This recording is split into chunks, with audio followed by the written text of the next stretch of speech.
Hi, I'm Liesl. I'm actually moderating today. Going to try and have not too serious a discussion here. We're talking about extracting industrial data and what we do with it. So what we thought we'd do is take a little bit of a future-looking perspective. We really want to dig hard into trends, what's going on, what are we investing in, what sort of big things are going to be changing our lives, and what are the big macro trends coming through.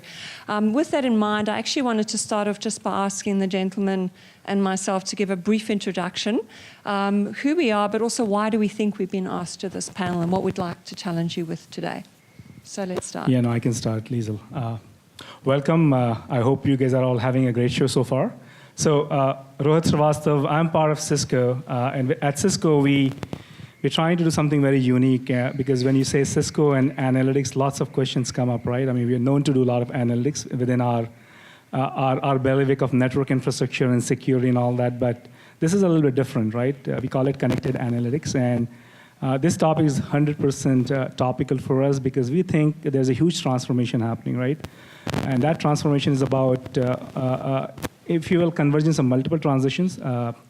One of them is what we call IoE and IoT. Lots of things getting connected. These things are very smart. They produce interesting data, and that data can be analyzed to create new interesting business outcomes. But it's also about cloud, and it's also about mobility and endpoints. So we think there's an opportunity to connect new things with existing people's existing business process to transform into new business outcomes. And that's the story I think is going to play out in a number of industries as it's happening in B2C world with things like Uber and Airbnb. We think there's a huge opportunity.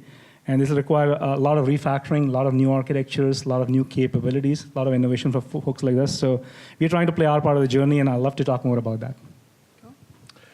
That was great. Hi, everyone. My name is Sham, Chotai. You didn't answer why you're here. I'm here to represent Cisco and to talk about this great innovation.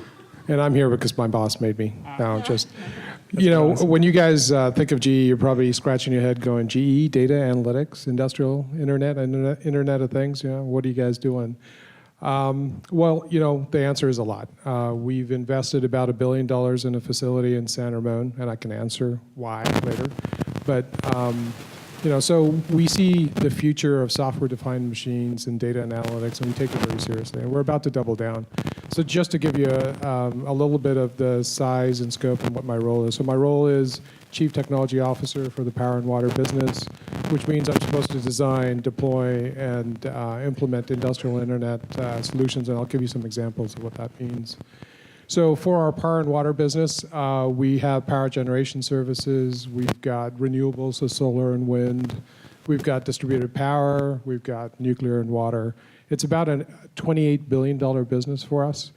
And I'm not sure if you guys heard, but we're trying to merge with a company called Alstom, and if that goes through in the next couple of months, we'll be about a $48 billion company.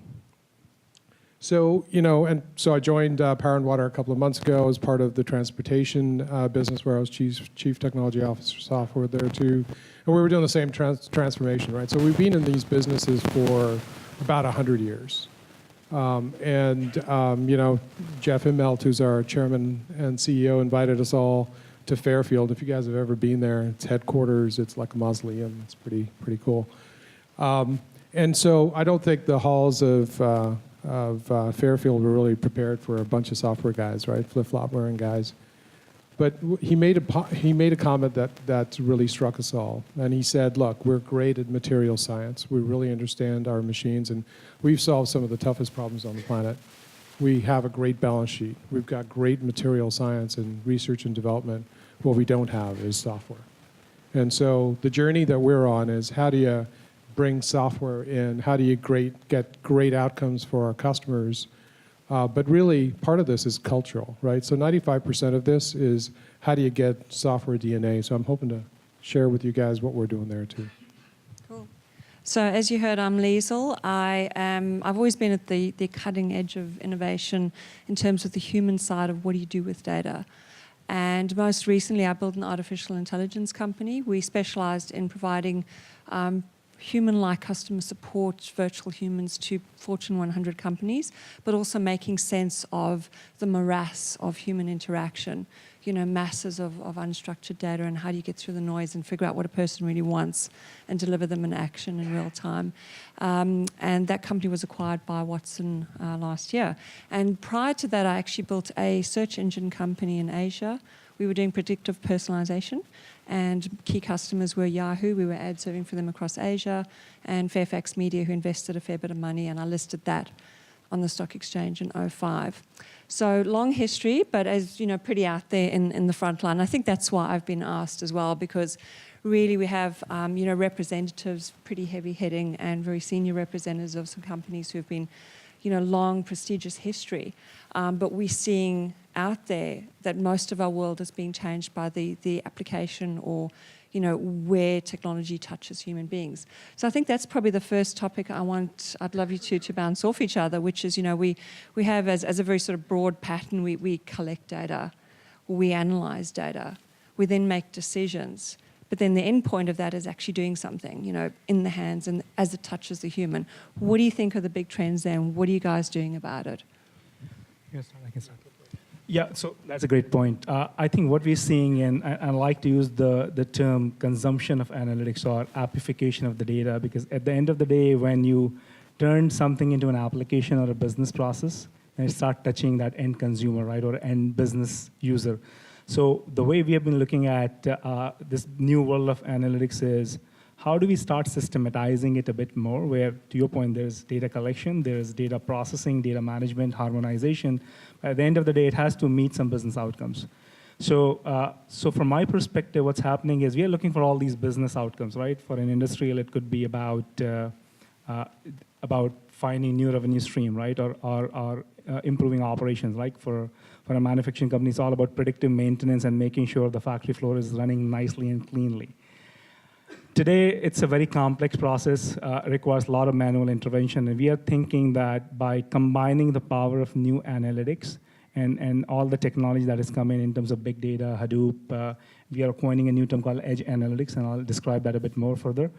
We can actually start automating a ton of this work, create a platform. On that platform, all these applications can build, and those applications can be used by humans, right?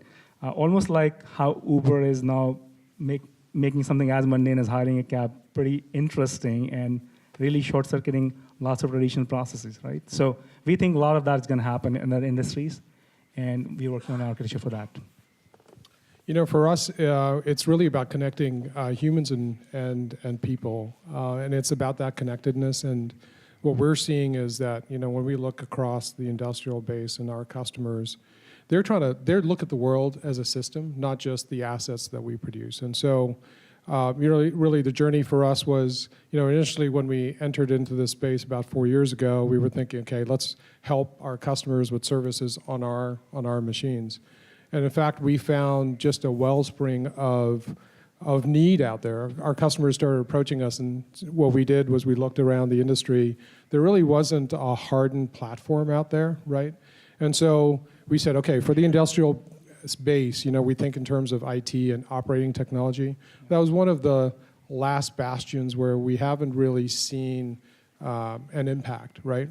If you look at the world by 2020, we're going to have 50 billion connected machines. Just think about this. If you guys were part of Web 1.0, if you remember, 1 billion people on the internet seemed huge. We're talking 50 billion, not just consumer devices, but heavy-duty machines like power generation service. So we have a new HA turbine that generates 450 megawatts, right? I mean, it's just huge. It's bigger than this room. And those kinds of machines are going to be connected, which means they have to be secure, which means you got to help human beings manage them. There's a level of complexity to these machines that no mere mortal can deal with. And so let me give you a couple of examples to make this real, because everybody talks about IoT, but it's really like, what's the outcome, right? Exactly. I'll give you 2 examples. One is wind turbines, right? Really important if you know the journey that Germany is going through. So we partnered with a company called E.ON, and if you guys know E.ON, they're one of the largest power generation companies in the world. They power 30 million homes. And so we said, okay, we're going to adopt about 280 of your wind turbines, right? And what we're going to do is start putting software. We're going to connect them up together. We're going to look at not just the aerodynamics, the pitch, the speed, the torque, all that stuff, but we're going to have these machines talking to each other and the people who are going to service them. And here's the end result. We improved efficiency by about 4%.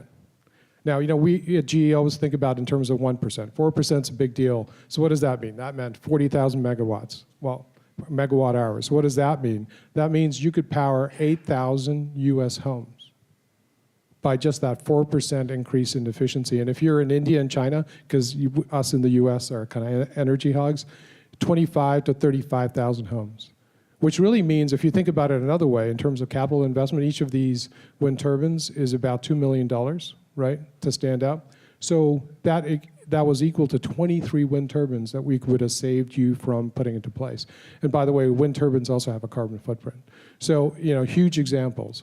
Another example is we have this technology which does air traffic control for the railroad industry, the choo-choo business, right? And we've been at it for, I think, 120 years. A year and a half ago, there were a bunch of ice storms in the Northeast.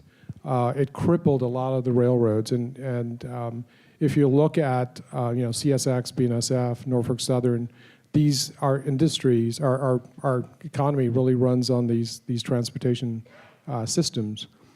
And they were able to clean up the physical damage, but they weren't able to clean up the congestion for weeks.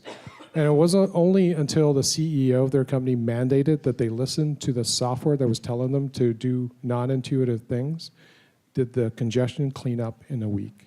So, this is the power, right? You're talking about tens of millions of dollars that were saved for these guys. I'm just going to have to say in about 10 minutes they're going to boot us off stage. So we're going to have to be a little bit more choppy with our talking on topics if we're going to get through a bit more. I wanted to do a quick poll of the audience. I want to find out who here is entrepreneurs, who works for big companies, who works for small companies. So who's entrepreneurs, who's out there on the street developing, hacking away late at night, not getting sleep, wondering how you're going to make payroll. Okay, and who works for a large company? What you'd think of as pretty big. Okay, there's a lot of people who haven't put their hands up. I'm going to ask you. So the rest work for small companies? So who works for smaller companies? A couple of thousand people. Okay, so I think what we're trying to do is find out how relevant our roles in data analytics are. Would that be a fair assumption here? So with that, I'm going to make that assumption. I'm going to actually ask you guys. I'm going to throw a challenge out there. In my field of artificial intelligence, we are seeing a progression away from the world being dominated by large organizations who hold a lot of data towards very, very agile players who go, we don't give a stuff. Who's servicing the end user, who holds big warehouses of stuff. What we do is we sit alongside the end user, Uber, the case in point. We make the experience with them as invisible and seamless and perfect and wonderful as possible. And we go from the human push into the data as opposed to the other way around. So the question is, how relevant are big organizations going to be, and how do we keep up with that trend? Because ultimately, the first time you pick up Uber, it goes, wow, this works. First time you pick up the first time I picked up an Apple device, it just went, gosh, I don't have to think about this. And that was the bigger trend we're seeing. It's funny. I was having this exact discussion actually at lunch, right? So I think there's relevance for innovation for small companies because they sort of lead the way. But at some point of time, you need to think about scale and repeatability and performance and agility and security. And that's where I think you need that industrial systematized process, right? And the discussion was exactly that, right? Because when I look at the world of IoT or even the consumer, people who are making money from data today are folks who are exactly doing what we just talked about, right? Who are connecting a human process or business process, but vertically solving that problem. Mm-hmm. They know what problem to solve. They know what data is needed. They collect it, they harmonize it, they do all of that. Over time, you need to basically stop doing all this repetitive work, industry by industry, use case by use case, right? It's the old days, right? In Web 1.0, everybody was solving those problems, and then the middleware came into being, right? The web logics of the world and all others. So we think that over time, there's going to be platforms, and those platforms have to address multiple architecture. At Cisco, for example, we're talking about pushing analytics closer to where the data is being generated, because we think a lot of the time the data has a limited shelf life or it's too expensive to move the data. Examples being an oil rig, right, where you're on a satellite link, 6 terabyte of data from an oil well, you can't move that over, right? So we think there's an opportunity to re-architect, which is more horizontal, connecting multiple different kind of sensors, collecting that data, doing some local processing, but then bring some back to the cloud, connect with the domain experts such as what GE provides, right? So that you can do that purpose-built analytics and build those solutions. So I think the bigger companies have a role to play when we need to start thinking horizontally, thinking systematically, and transforming non-traditional industry, right? Because the first innovation, I think a lot is happening now in the consumer world. Think about iPad and what iPad did for us, and now all of that is causing fast IT to happen in traditional enterprise. Eventually it'll happen.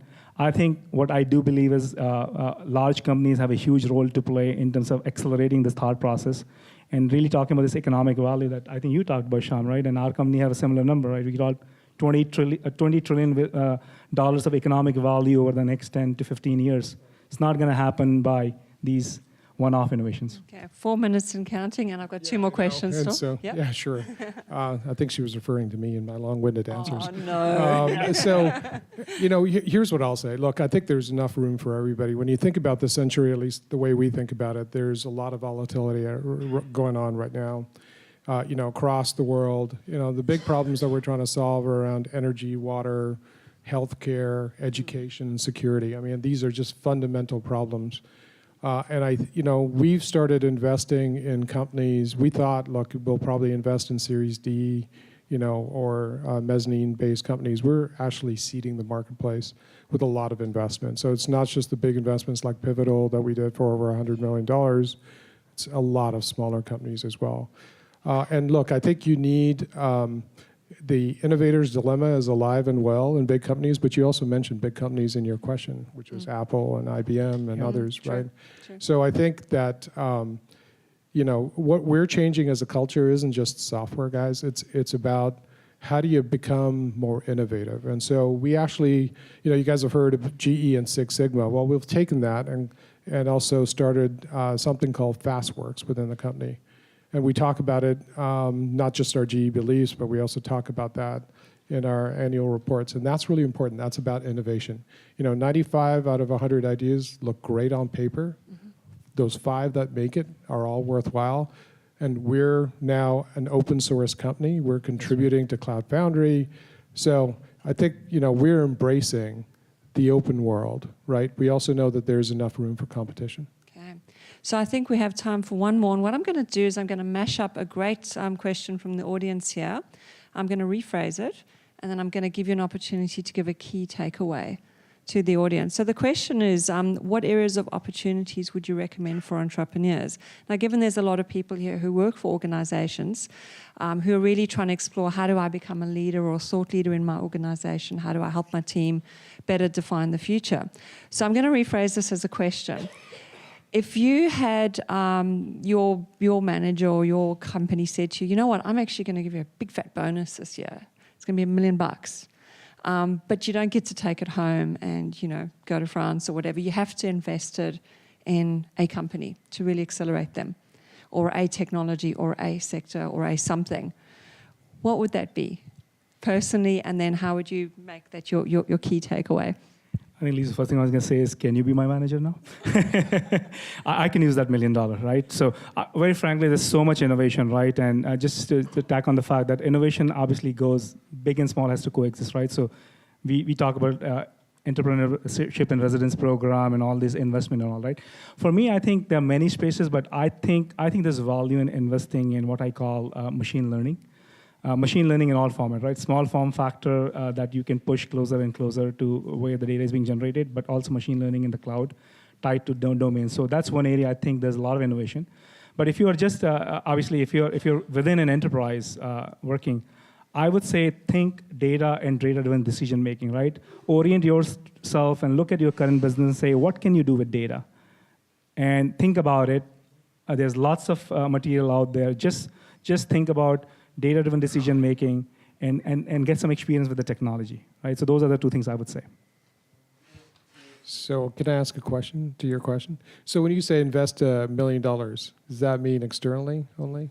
Anywhere you like. Anywhere like. So I'll take it's going to sound so self-serving. I'm going to take $500,000 invested back in GE, and I'm going to take $500,000 and invest it in a bunch of app companies on the industrial internet. And here's why. Look, there's an engine of growth, and there's a size and scale that you talked about that needs to be fed. The other is, look, just stoking innovation. So let me give you an example. You guys saw the new Boeing Dreamliner, right? So we manufacture engines. Well, it turned out if you want to be on the Dreamliner and that flexible wing, we had to think about a new mount point. And so what we did was we crowdsourced it. We said, okay, whoever on the planet comes up with a better solution than we have, we will pay you $100,000, and then we'll give you some royalty and kickers along the way. Guess who won? There was a bicycle owner in India who came up with a design for that mount point. Yeah. And that's where I would put in my $500,000. All right, well, I'll put in my 2 cents. If I may as well, if I had $1 million to invest, it's really my bet on the future. Personally, I think what I call personal AI, systems that really, I think we're going to trust these more than people realize. Provided they're a slave to us, really understand us, I think we'll be outsourcing a lot more noise and chaos and decision-making in our lives to these. And I think we'll care less and less about where the goods and services and the other side of it comes from, and more about, I think they're going to take a role of having a relationship with us. They're going to be assistants. They're going to coach us and tutor us. And hopefully we'll be able to outsource like 80% of our work to them. Cool. It's going to happen. Yeah. Okay, I think we have to wrap there. I think we're just over time. So.